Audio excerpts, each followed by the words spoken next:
Bonjour à tous, shalom à tous. Alors j'aimerais aujourd'hui partager un message, on va dire une exhortation concernant la bénédiction. Parce que beaucoup cherchent la bénédiction, mais beaucoup n'en comprennent pas le sens. Voilà. Alors, on va creuser un peu l'hébreu. Et je vais aller un peu donc dans le mot qui vient du mot beracha, qui signifie donc bénédiction, source donc de bénédiction, prospérité, mais également louange à Elohim. Voilà, un don, un présent. Voilà. Lorsque nous marchons dans les directives du Seigneur, c'est parce que nous sommes bénis, c'est parce que nous comprenons la grâce du Saint-Esprit. Nous voulons lui obéir, c'est une bénédiction. Et ceux qui sont un peu dans la culture du Maghreb un peu, savent que il y a ce qu'on appelle la baraka. La baraka. Voilà, qui est un peu issue, on va dire, de la même racine. Et le mot donc beracha vient du même mot, barak. Voilà. Barak. Qui donc signifie bénir, s'agenouiller. Donc être béni. Donc voilà, c'est l'adoration également. Louer, saluer. Voilà, bon, il y a maudire, outrager, mais bon, ça c'est encore un autre sens. Voilà. Donc on va aller dans le verset où le Seigneur parle, donc Deutéronome 28, des bénédictions et des malédictions. Le mot donc bénédiction s'écrit en hébreu avec la lettre Bet, Resh, Kof, He. Voilà, ces 4 lettres. Et il faut savoir donc que le mot beracha, donc selon les symboliques, parce que les mots, lorsqu'elles ont les lettres, leurs symboliques ont un sens et donnent vraiment une profondeur, une profondeur à un mot, vraiment, et ça prend tout son sens. On comprend vraiment le sens de ce mot dans sa profondeur, voilà. Donc la symbolique du mot bête, c'est la maison. Maison, palais, oui c'est ça, maison, palais, tente, résidence, donc voilà. Parce que notre temple est le temple du Saint-Esprit, notre corps est le temple du Saint-Esprit. Voilà. Donc nous résidons, lorsque nous sommes dans la bénédiction, nous résidons avec le Seigneur. Le Seigneur réside en nous, nous le laissons résider en nous. Alléluia.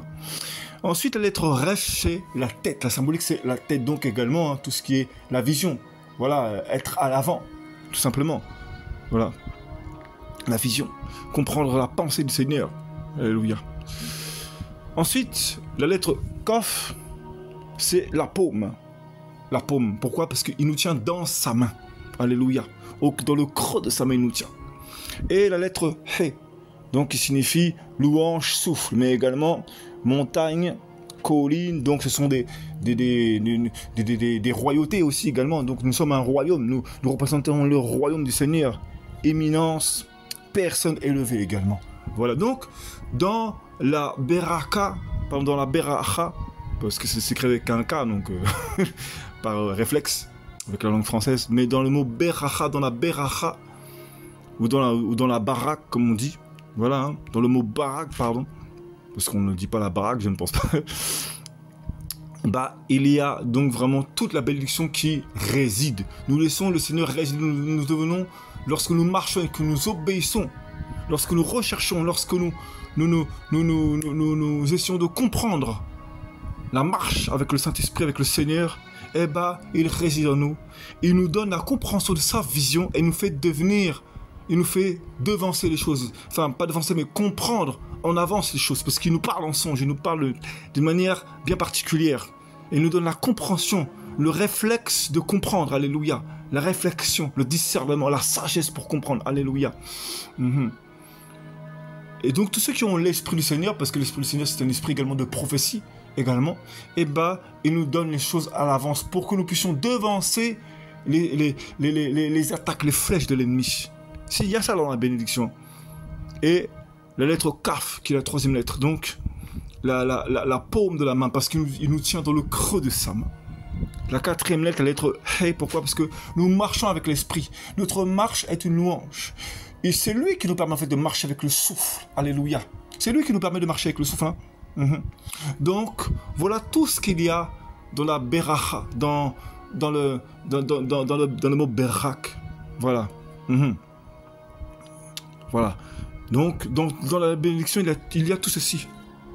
Et également, d'ailleurs, le mot beracha comme je disais, vient de barak. Et dans le mot barak, selon les versets, je sais pas, il y a des versets où ça diffère selon la conjugaison hébreu aussi. Hein, je ne connais pas ceci. Mais ça me permet juste d'aller dans les mots où il me conduit et d'en voir certaines lettres, certaines manières où c'est écrit, afin de pouvoir encourager et voilà, peut-être diriger certains et donner la compréhension à certains. Béni soit Elohim, alléluia.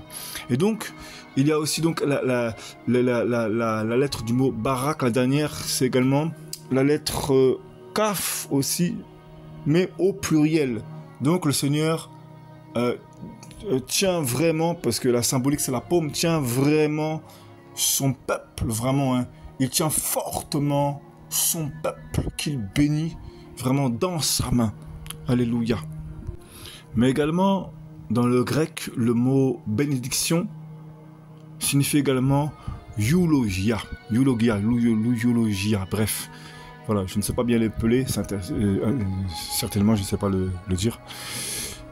Mais cela signifie louange, donc discours flatteur, parce que voilà, nos langues veulent le flatter, on veut le louer. Et c'est même limite le draguer, parce que nous l'aimons, nous voulons l'aimer, lui montrer que nous l'aimons. C'est ça aussi le bénir, parce qu'il nous donne l'esprit pour le faire. Voilà pourquoi il y a aussi des louanges en langue.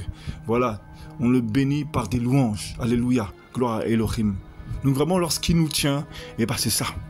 Alléluia, toute la gloire revient à Yeshua, béni soit Elohim.